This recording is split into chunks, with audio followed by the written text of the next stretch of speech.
Почитувани граѓани, почитувани медиуми.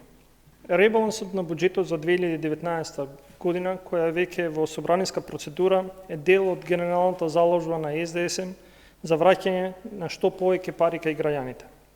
Со измените и дополнувањето на буџетот во 2019 година, вкупните приходи се планирани на ниво од 210 милиарди денари, додека вкупните расходи се утврдени на износ од 228 милиарди денари.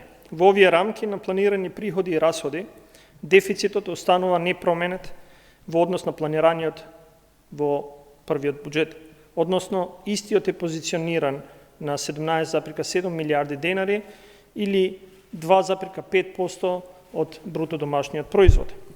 По долги години ребалансот на буџетот се прави не за зголемување на буџетскиот дефицит, туку напротив.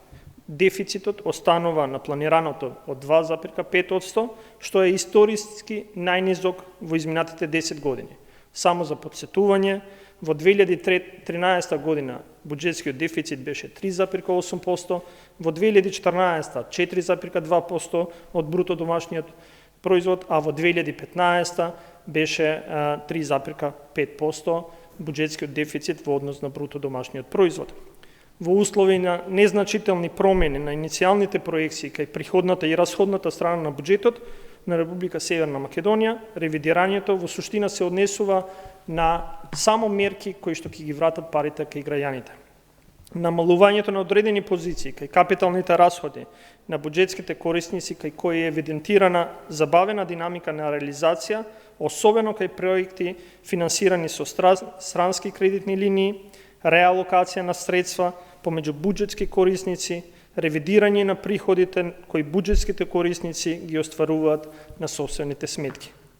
На овој начин, преку ребалансот уште еднаш укажуваме дека без разлика на потребите, ако институциите не покажат капацитет за домаќинско работење, средствата им се укинуваат, а следната година тие нема да им се надоместат, туку ќе им бидат ставени на располагање на поуспешните и оние кои се подготвени да ги реализираат истите. За 200 милиони денари се зголемува државната помош во Фондот за иновации и Агенцијата за странски инвестиции. Ова се дополнителни 3,3 милиони евра назад кај домашните и странските компании. Ова е потврда дека планот за економски раст преку воспоставените механизми за подршка на домашните и странските компании дава резултат. Планираниот буџет не само што е целосно потрошен, туку преку дополнителни средства продолжуваме да ги подржуваме компаниите и инвестициите кои што они ги прават на транспарентен начин, без скриени договори, како што беше во минатото.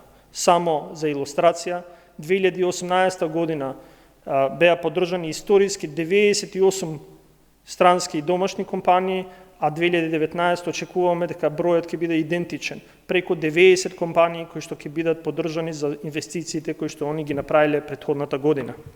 Обезбедени се дополнителни 200 милиони денари за активни политики и мерки како поддршка на вработувањето, во кој е вклучена и новата мерка за поддршка на младите во производството, како и 400 милиони денари за субвенционирање на придонесите од задолжително социјално осигурување за оние предпријатија кои ќе ги зголемат платите на своите вработени од до 100 евра или 6000 денари. Уште две мерки кои што се интервенции директно насочени кон грижа на граѓаните, на младите, како и на сите други категории без разлика на нивната возраст. Обезбедивме и средства за реализација на една од клучните мерки. 300 милиони денари се извојуваат за поврат на 15% од платеното ДДВ кон граѓаните. Оваа мерка ќе обезбеди приход плюс во секое семејство, ќе ја засили куповната моќ, ќе влие врз зголемување на потрошувачката и на платата на ДДВ, но и ќе влие врз намалување на сивата економија. Мој ДДВ дава одлични резултати.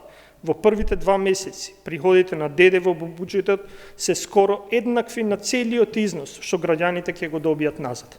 Почитување, ова се само дел од мерките содржани во ребалансот кои обезбедуваат повеќе пари кај граѓаните и во стопанството. Со ребалансот поддржуваме мерки што се во интерес на граѓаните и економијата.